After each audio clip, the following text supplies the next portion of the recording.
accused number 2 in the Senzo Meyiwa murder trial, that's Bongani Ntanzi, has once again disputed the version of events presented before the court by his lawyer, Thulani Mngomezulu. During his cross-examination today, Ntanzi detailed the names of people who were present on the day his alleged confession statement was taken. And that list includes Magistrate Vivian Cronje, but no police officer.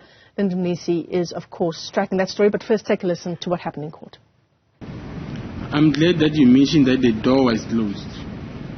So, behind that closed door, it was Mr. Mjiyako, Mr. Ntanzi, Mrs. Motlaping, and Magistrate Cronje. Yes. So, it is incorrect to say all that was happening there, it happened in the presence of the police.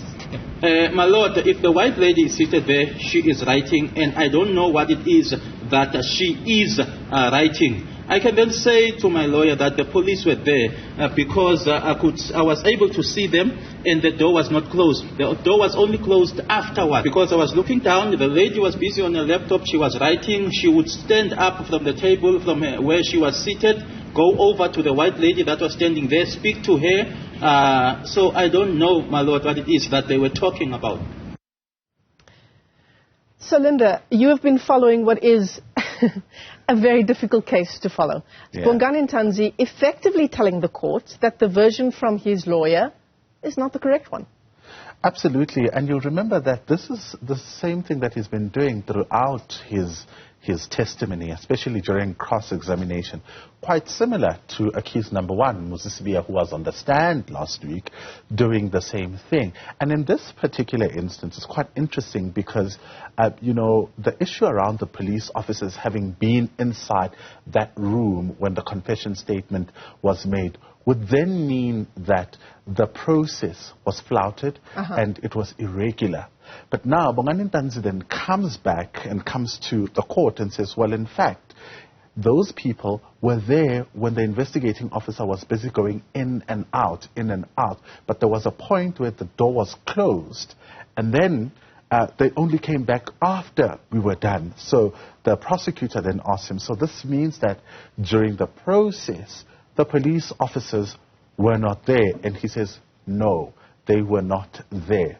Okay, so perhaps take us back to what the process is for giving a confession statement then. Yeah. Ordinarily, if I were giving a confession statement, how would that process look? Okay, so a confession statement is made before either a magistrate or what they call a peace officer. Right. And this would have to be somebody that is not involved in the case, that would not know the merits of the case and would not know anybody that is involved in the case, sort of to maintain that independence and the integrity of that confession statement. And what would then happen is that initially, before the statement is taken, the accused person, or even a person who is not an accused person, would then be taken through what is called a pro forma. That document speaks of the rights of an accused person. So a number of questions would be asked to that person. Do you still want to make the statement? Are you forced? Were you assaulted? Why do you want to make the statement? Were you promised, were you promised anything to make this confession statement?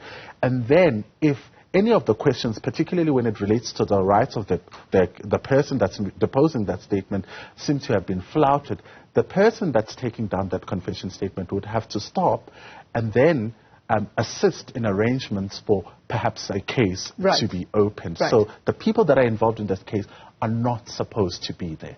So I mean, effectively, it sounds like, from what you've said and what Bongani Ntanzi has now told the court, that he has given credence then to his confession statement, that it is actually legitimate. Somewhat, well, a bit to that effect. Because if you look at the other elements, particularly around his disputed lawyer, Newzroom Afrika, who was also allegedly in that particular room, he said he did not understand why he was there. He even asked him when they were still outside the room, who brought you here? Who told you that I was here? He allowed him to go into the room under the impression that he had been sent by his family members to observe the process. But how the state is now rebutting that is that the investigating officer said he was called the day before the confession statement was made and was informed that your lawyer was present and was consulting with you. This is the day before, and he had gone to the police station where the lawyer gave him a document that said that he was representing you. So the whole issue around the lawyer not being there is in fact not true. So, it then speaks to it's whether... It's difficult to keep up, huh? Yeah, whether or not this lawyer was there. And if the lawyer was there, then it would mean that this is a person who was representing him and was acting on his best interest. But now he's disputing that he was there to represent him or was even appointed by him. Yeah.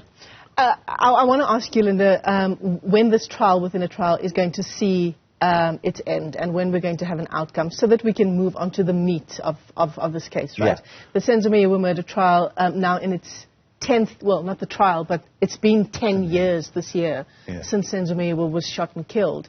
And of course, we know perhaps that, one of the big reasons why people are still following this trial is because there is still quite a bit of damning evidence to come, which we know of.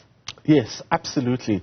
And because we've made, I guess, progress in terms of the state having closed its case and now the defense opening its case, we don't know whether or not they'll be calling another witness to testify on behalf of Bongani Ntanzi. But if they don't, we're likely to see them close their case, and that would mean we go to the next stage then of the trial within a trial, which is argument. Then after arguments, then we get the judgment of whether or not these confession statements will be admitted. Right. The judge seems to want the case to move because, of course, he seems to be intolerant. All of us do. Yeah, intolerant of some of the delays that are taking place. So from what we understand, that particular courtroom has been allocated to this case. So there won't be any more delays or any lengthy postponement for other matters to sit.